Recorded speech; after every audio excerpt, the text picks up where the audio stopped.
My guest today is Emily Hatton. Emily is a business operations consultant and founder of the Female Founder Space. She helps founders scale sustainably with smart systems, strong teams, and honest behind the scenes insight, ditching chaos for clarity. She's all about practical, no fluff advice and making business feel less lonely and more doable. Loving that. Thanks so much for being here, Emily. Thanks for having me. Absolutely. We're going to do our three quick tips. So, my first question is this. Business owners are being flooded with, these new AI tools, promising to save time, but sometimes it adds complexity. So, what is your advice to business owners for moving forward, just using AI tools and starting to build smarter, automated AI operators that can handle core business functions? So I think this is a big area that I have to deal with the founders that I work with. And I think my main piece of advice is not to look at the tools first, it's to look at the processes first. So don't look externally at the tools that you're seeing, that you're being told about. Review your own business processes and see where you would like to find efficiencies or what you're not doing that well or where you think you need to be doing things better, and then find the right solution to address that. And then you will find the right tool that gives you the solution. Wow, I love that. I'm all about systems and process. So Nice. yeah. It's such a good point because it's not just looking at all the AI and going, "Woo, wow, that looks great," but really figuring out what do I really need in my business and Exactly. finding the tool that fits. Yeah. Yeah. Okay. Second question. A lot of business owners that I speak with, say they are their own bottleneck, right? They are the bottleneck in their company. But the whole idea of letting go is like terrifying to them. It's a vulnerability that they just can't quite get over. So, what's like a simple exercise you would recommend that they can do that will help them identify what to delegate first? So, they can start freeing themselves up and be able to focus on growth. I really like using the 4 Ds, which is do, delegate, delete, or defer. So I I use it myself, and I ask people that I work with to use it consistently as well. So if I have my to-do list, I go through and I mark things as things that I need to do, things that I think someone else could deal with, things that can wait until next week, whenever, and things that if they've been on my to-do list for a few days, I need to delete them because they're likely become irrelevant. So if you do that consistently over like a week, you will start to see a theme with the things that you can delegate. You'll see a theme with the tasks, or with the nature of the task. So usually some easier things to delegate are things like admin tasks, obviously, that are not a good use of your time specifically. And they will tend to fall to the bottom of your list because they're not a high priority for you to deal with personally. So it's good to just do that practice, not forever, but over a week, say, and then group your delegate items into themes. And then you can say, okay, this means I need an admin person because I've got this bulk of tasks that are all admin and I can take on a part-time admin person, or all these things are marketing things that keep falling to the bottom of my list. Let me look at getting a part-time marketing person to help me with those areas.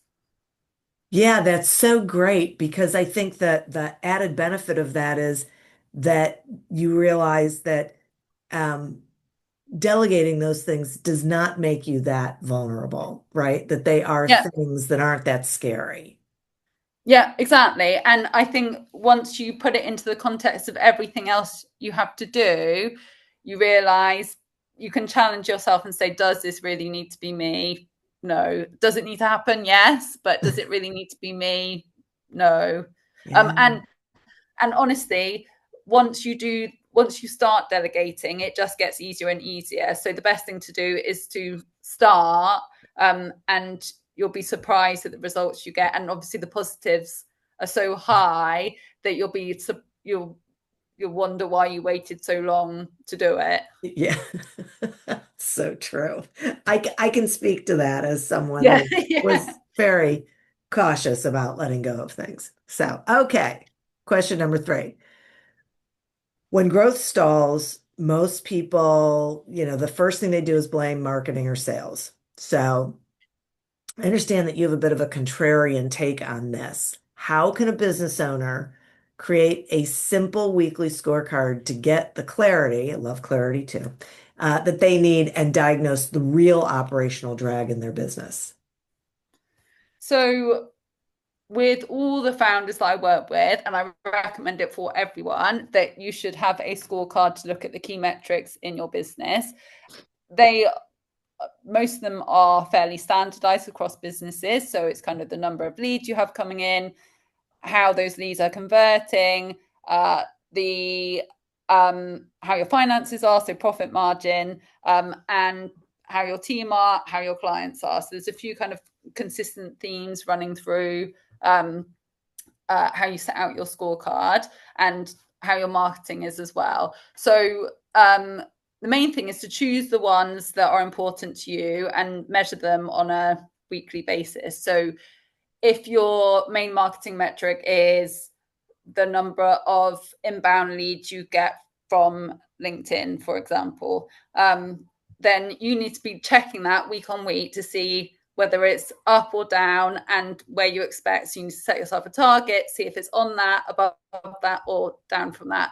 And each of these different business metrics has an impact on the success of your business, and they all interact together. So what you'll see is if you feel like your sales and marketing is not working, that's quite a big area that isn't working. So you really need to drill down into what part of that isn't working. So is it that you're not getting enough leads? Potentially. But if you have a way of tracking that, you can see whether that's gone up or down or is the same. Or is it that the conversion of those leads has really slowed down? So has it been that you've had a very consistent pipeline, but nothing's been closing? Or has it been that, you haven't closed much either? So you need to break down in more detail. If you feel like the area is sales and marketing, you need to break it down, see which part of that. And there's always actions that you can take to rectify that. If you say that sales and marketing isn't working, that's too big to fix. So you just need to focus it, drill it down more and say, okay, I am just not getting enough leads. I'm going to have to spend a bit on marketing, do some more marketing myself, spend some time on business development. That's the problem area. And you can deal with that. Or it's that they're not converting. So you think, how am I going to get these people to close faster? What's the problem? Is it my price point? Is it that I'm too high compared to my competitors, therefore no one's closing? So if you break it down further, you can deal with what the problem with and take an action to rectify it. Yeah, it's so great. It feels to me like it's um very similar to the first question that I asked you. It's a matter of really diagnosing, right? Yeah. Figuring out exactly what it is that may be off target instead of just wholesale, oh, it's, this area. You got to find out what about that area is the problem. Yeah, exactly. Yeah. Yeah. It's so great. Oh my gosh. Thank you so much for these. We like to do, quick tips. People can grab them and go. These are great. Will you tell the listeners how they can find you, please?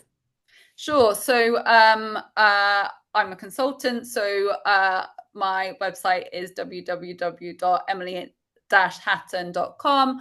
I'm on LinkedIn. I'm very active on LinkedIn. My name is Emily Hatton, and I'm also founder of the Female Founder Space, which is that's the name of the website, and we're on LinkedIn as well.